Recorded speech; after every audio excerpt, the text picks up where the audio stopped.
Hello दोस्तों, पिछली video Mahmood Ghazni से संबंधित हमने बनाई थी और अपलोड भी कर दी है। आज हम नेक्स्ट इसके आगे का मैटर जो है वो समझाने जा रहे हैं। अगर आप हमारे चैनल पर नए हैं तो चैनल को सब्सक्राइब करिए और बने रहिए मेरे साथ। आपके कॉम्पिटिटिव एग्जाम के लिए मैं ऐसी वीडियो लाता रहूँगा। देखिए, आज हम स्टार्ट करने जा रहे हैं मोहम्मद गौरी। महमूद गजनबी के बाद में नेक्स्ट वीडियो है मोहम्मद गौरी। देखिए क्या हुआ, एक गौर महमूद गजनी के अधीन एक छोटा सा राज्य था।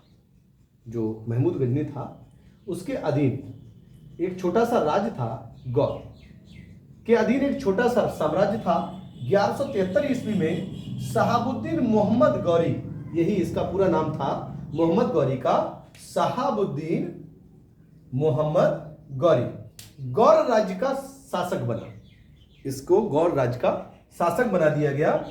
इसने भारत पर पहला आक्रमण 1175 ईस्वी में मुल्तान के विरुद्ध किया। एक प्लेस था, स्थान था मुल्तान। उस मुल्तान के विरुद्ध उन्होंने पहला आक्रमण किया था 1175 ईस्वी में। और उसके बाद में मोहम्मद गौरी का दूसरा आक्रमण 1178। देखिए 75 और 78, जस्ट 2 वर्ष, मतलब तीसरी वर्ष में इन्होंने यह आक्रमण 1178 ईस्वी में पाटन जो स्थान पड़ता है गुजरात में, वहां पर इन्होंने आक्रमण कर दिया।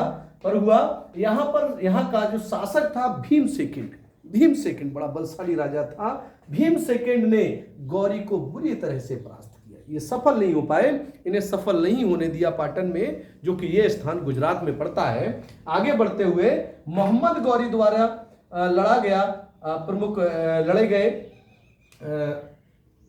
मोहम्मद गौरी द्वारा लड़ा गया प्रमुख युद्ध। अब देखिए इनके द्वारा हम इसको लड़े कह सकते हैं। मोहम्मद गौरी द्वारा लड़े गए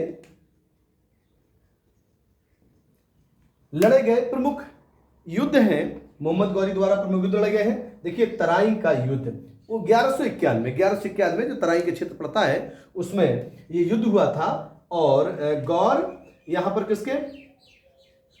किसके गौरी और पृथ्वीराज चौहान के बीच में ये युद्ध हुआ था। किन किन के बीच हुआ? गौरी और पृथ्वीराज चौहान के बीच में ये युद्ध हुए थे।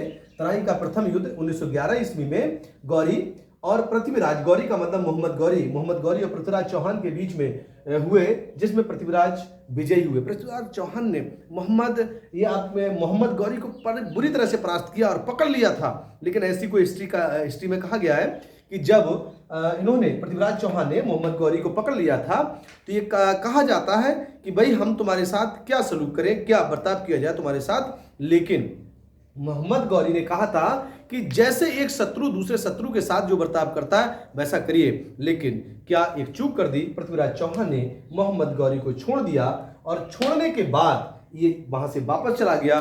फिर उसने अपनी सेना को सशक्त किया। इन्होंने सारे अरेंजमेंट जो भी होते हैं सेना के अधीन उसने किए और पृथ्वीराज चौहान के विरुद्ध फिर दोबारा आया। और दोबारा 1 साल बाद जस्ट तराई का द्वितीय युद्ध 1992 ईस्वी में गौरी और पृथ्वीराज चौहान के बीच लड़ा गया था, जिसमें गौरी विजयी हुआ। ऐसा कहा जाता है कि गौरी विजयी हुआ।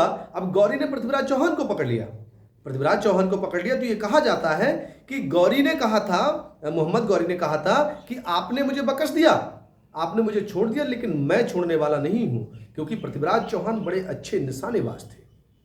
ऐसा कहा जाता है। उसने मौका भी दिया था पृथ्वीराज चौहान को कि आप जब शब्द वेदी तीर बाण चला सकते हैं तो दिखाइए। ऐसा आगे कहा जाता है, हिस्ट्री में सुना जाता है। लेकिन जिसमें गौरी विजयी हुआ और पृथ्वीराज चौहान की कहा जाता है कि उन्होंने उनके साथ बड़ा गलत दुर्व्यवहार किया था।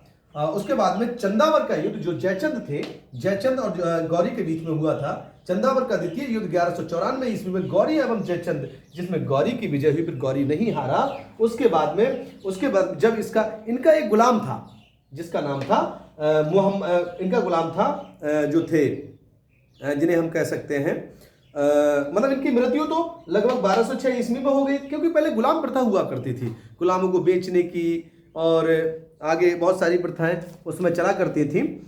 और गुलाम वंश जो इनका था, उनका नाम था कुतुबुद्दीन ऐबक, इनका गुलाम था। और जब ये यहाँ इनका एक्सपायर हो जाते हैं इस डेट में 15 मार्च 1206 ईस्वी को इनकी मृत्यु हो गई थी।